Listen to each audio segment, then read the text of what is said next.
ditanyain organ tubuhnya lengkap apa tidak, seperti itu. Dan tentu saja yang terakhir estetika ya, diteskan ya. Estetika itu maksudnya dalam artian tampilannya, seperti itu ya.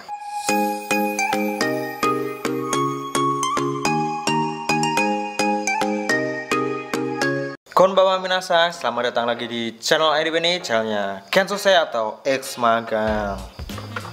Oke, di video kali ini seperti yang di judul, kita akan membahas tes kesemaptaan untuk program magang ke Jepang jalur IM Jepang. Karena di jalur IM Jepang itu prosesnya cukup lumayan sulit dan ribet. Jadi di sini akan aku kasih tips agar teman-teman bisa lulus tes kesemaptaan untuk program magang ke Jepang jalur IM Jepang. Nah, oke, di sini akan aku jelasin terlebih dahulu apa aja sih tesnya, tes kesemaptaannya ya. Yang pertama itu nanti teman-teman dicek tinggi badan. Tinggi badannya minimal 160 cm. Jadi kalau ada yang nanya di bawah 160 cm gimana? Ya otomatis gagal. Nah, setelah dicek tinggi badan, terus selanjutnya dicek berat badan. Ya untuk laki-laki ya minimal 50 kg itu sudah standar ya, sudah paling minimal ya untuk laki-laki. Yang tingginya minimal 160 itu. Oke, setelah nanti teman-teman dicek berat badan 50 kg, terus nanti teman-teman akan dicek cacat tubuh.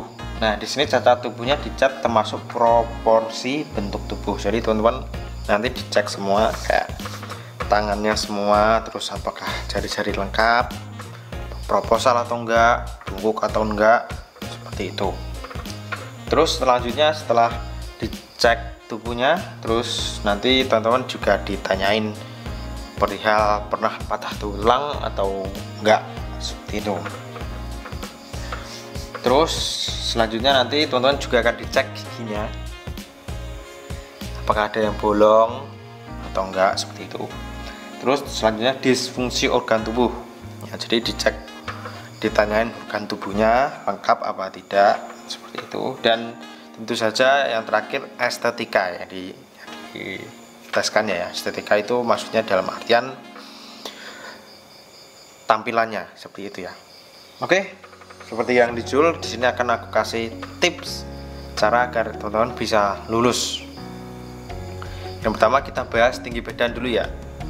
Karena tinggi badan 160 ya tipsnya nggak ada, karena sudah patok ya, seperti itu ya.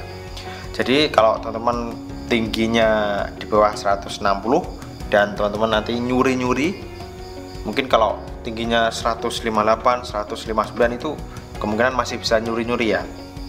Tapi aku saranin teman-teman jangan nyuri-nyuri ya, karena kalau di bawah 160 kalian otomatis gagal, nggak usah maksain.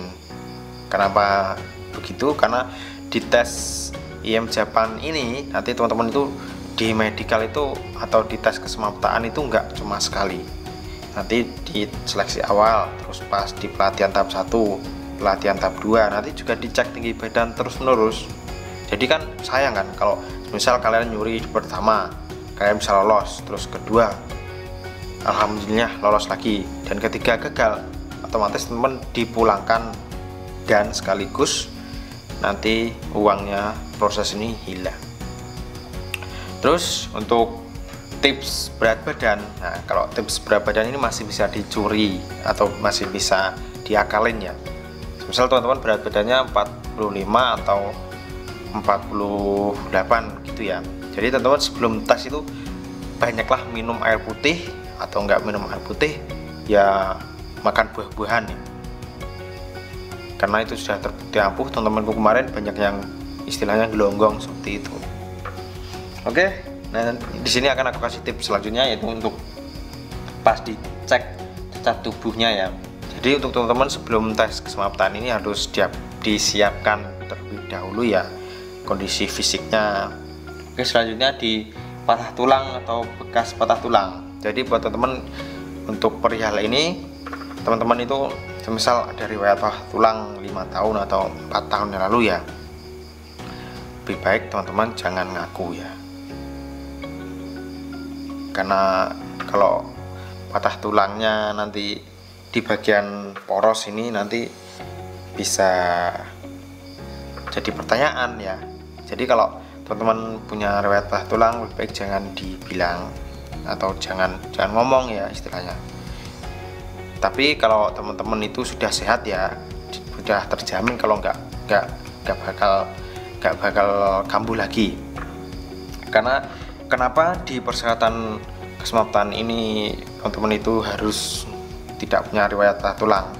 Takutnya kalau patah tulangnya baru, semisal 1 tahun kemarin atau beberapa bulan kemarin, nanti dipaksain ke Jepang, nanti pas di sana takutnya kalau kambuh seperti itu ya. Jadi kalau teman-teman patah tulangnya beberapa tahun yang lalu ya nggak apa-apa. Oke, selanjutnya kita bahas penyakit kulit, panu, gadas, kurap, dan lain-lain. Nah, kalau itu lebih baik teman-teman kalau punya penyakit itu disembuhin dulu ya, dicarikan obat. Itu ya intinya. Terus kita bahas selanjutnya di bagian gigi. Nah, di sini akan aku kasih tahu kalau teman-teman punya gigi ompong itu masih bisa lulus ya, tapi minimal itu 3. Jadi kalau lebih dari 3 ya faktor gagalnya banyak nanti ya.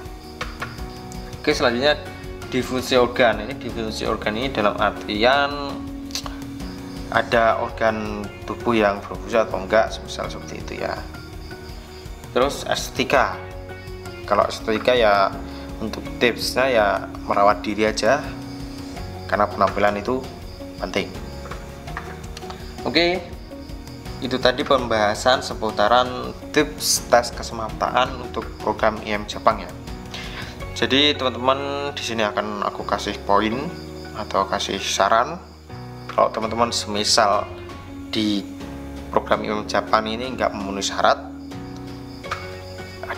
masih ada program-program yang lainnya seperti ikutan SO dan ikutan visa yang terbaru ini, yaitu visa Togo Tegino.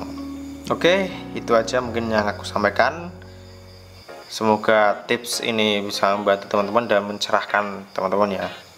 Oke, mite kore de arigatou gozaimashita. Mata nih. See you the next video.